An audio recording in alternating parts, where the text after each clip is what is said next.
సింహాచల్ నగర్లో ఏ అభివృద్ధి జరిగినా అది తెలుగుదేశం ఘనతేనని రాజమహేంద్రవరం సిటీ ఎమ్మెల్యే ఆదిరెడ్డి శ్రీనివాస్ అన్నారు. స్థానిక 49వ డివిజన్ సింహాచలం నగర్లో 32,50,000 రూపాయలతో చేపట్టిన అవుట్ఫాల్ డ్రైన్ అభివృద్ధి పనులకు శంకుస్థాపన చేశారు.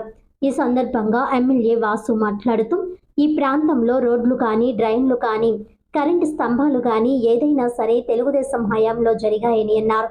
వర్షానికి ఎగువ నుంచి వచ్చే నీరు క్వారీ గోతుల్లో చేరి మరింత దుర్గంధంగా మారుతోందని అన్నారు. ఈ డ్రైన్ నిర్మిస్తే నీరు నిలిచిపోవడం, క్వారీ గోతుల్లోకి వెళ్లడం ఉండదని అన్నారు. అందుకే శంకుస్థాపన చేస్తామని అన్నారు.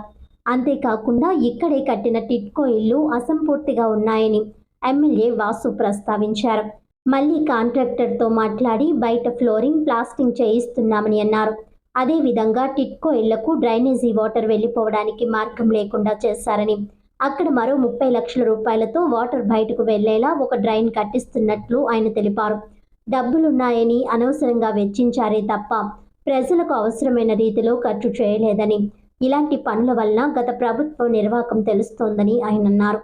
కూటమి ప్రభుత్వం వచ్చాక ప్రజలకు అవసరమైన విధంగా పనులు చేస్తున్నామని ప్రజలు కూడా గమనిస్తున్నారని అన్నారు.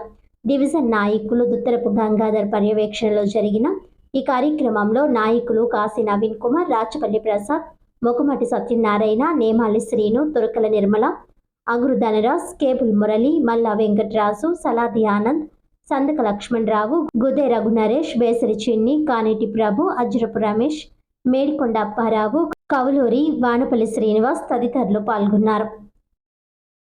ఘనత కూడా తెలుగుదేశం పార్టీది. ఈరోజు కూటమిగా మరలా ఇక్కడ అభివృద్ధి కార్యక్రమాల్ని మనం శ్రీకారం చుట్టడం జరిగింది.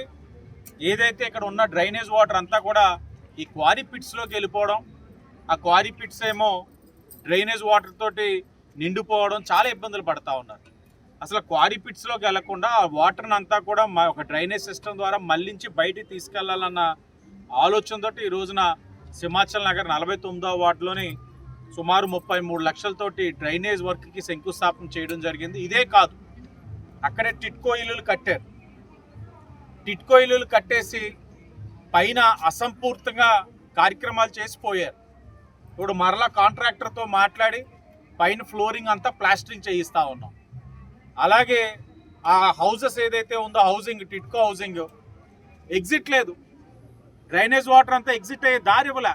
ఇప్పుడు మరలా 30 లక్షలతో అక్కడ మళ్ళీ ఒక డ్రైనేజ్ సిస్టమ్ కట్టి దాంట్లో వస్తున్న డ్రైనేజ్ వాటర్ అంతా కూడా బయటికి వెళ్ళే ఒక డ్రైనేజ్ని కూడా కట్టించడం జరుగుతూ ఉంది. అంటే అనాలోచనతోటి ఉన్న 4 రూపాయలు అవసరం లేని చోట వెచ్చించారే కానీ ప్రజలకు అవసరమైన చోట ఉపయోగపడే కార్యక్రమాలు, డ్రైనేజ్ వ్యవస్థ ద్వారా ఏదైతే మనం మంచి ఆరోగ్యకరమైన రాజమహేంద్రం నిర్మించాలన్న ఆలోచనతో ఈనాడు కూడా వైసీపీ వాళ్ళు పనిచేయలే. ఈరోజు కూటమి పనిచేస్తూ ఉంది, ప్రజలు కూడా చూడగలుగుతూ ఉన్నారు. వాళ్ళకి అవసరమైనది ప్రతిదీ కూడా ఈరోజు కూటమి ఎమ్మెల్యే అభ్యర్థిగా చేస్తామని హామీ ఇస్తూ అందరికీ ధన్యవాదాలు.